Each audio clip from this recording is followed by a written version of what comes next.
Sam Mellinger tweeted this: "The most anticipated contract negotiation in NFL history is underway between the Chiefs and Patrick Mahomes.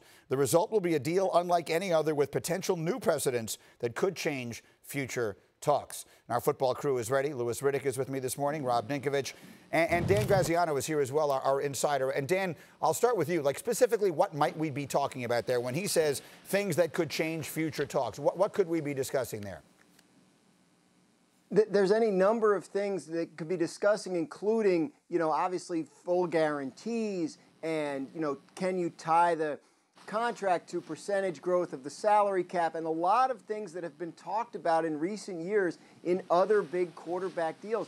I'm going to believe it when I see it, right? Because obviously Patrick Mahomes deserves to be the highest paid guy, and I believe he will be. I do not believe, based on the conversations I've had, that he's going to cut the Chiefs any kind of bargain deal here. But I look back at Andrew Luck, at Russell Wilson, at Aaron Rodgers' contract negotiations, and I was hearing a lot of the same things before those. And while those guys all got great deals, nobody really changed anything about the contract landscape, other than Kirk Cousins, who got a fully guaranteed deal when he made it all the way to free agency. So I'm watching closely to see if Patrick Mahomes is going to exercise his leverage to max out the deal in some new unprecedented way that helps future quarterbacks. If he's going to do that, then it's highly unlikely this deal gets done this summer or next summer, because he's going to have to push the Chiefs to a point where they have to confront the idea of life without them. That is how you maximize your leverage. That's how you really establish new contract benchmarks. All right, Louis, you've been in the room where it happens on things like this. So I want to preface my question by saying I believe Patrick Mahomes is the best player in the league, and God bless him, I hope he gets every penny he possibly can in his life. But if you're in there and you're making decisions based upon paying the best player in the league, and still being able to maintain a roster that can win Super Bowls, how do you do that?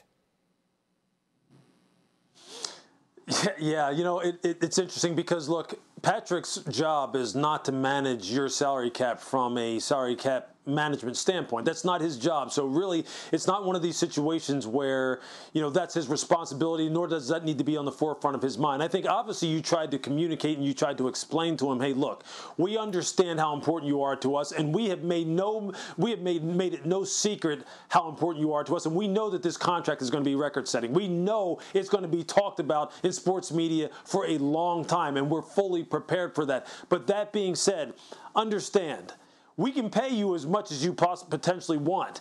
We can pay you this kind of money, but understand that there's going to be some consequences if we cannot keep all these weapons around you that we have already accumulated when those people come up for contract extensions, because of the fact that we just don't have the money to pay you. So I think that's the kind of thing you need to be upfront, you need to be open about, you need to communicate to him about, but I don't think you do it with the intent of him saying, you know what, I'm going to cut you a little bit of a break. Look, he deserves what's coming to him. The Chiefs know that. The Chiefs are prepared for that. We know where the floor is going to be as far as average per year and with guaranteed money at signing, meaning when he signs his name, it's not a provisional guarantee. It's not some guarantee if he meets some kind of criteria down the future or if he's on the roster. It's the money that's coming to him immediately. They know that that's going to be record-breaking. They know it's going to blow the doors off of the top of this market, and that's what he obviously should be striving for. But I think at the same time, again, they will communicate to him that, look, we have to make sure that we take care of the rest of this roster if you want to continue to win at a high level. All right, Ninkovich, there's no way to avoid this part of the conversation. You played all those years with Brady,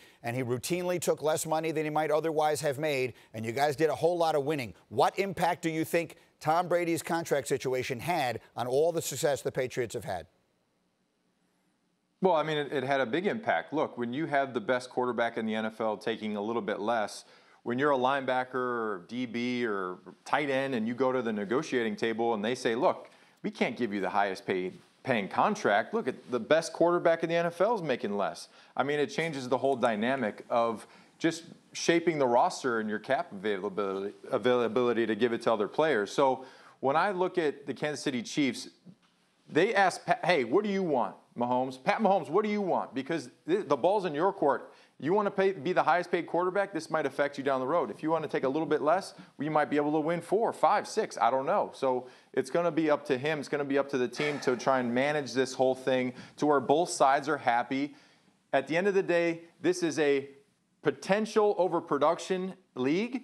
And he has both of those. He has production, he has potential, he has all that. So he deserves everything that he's about to get. We will see how much they were willing to rob Peter to pay Patrick.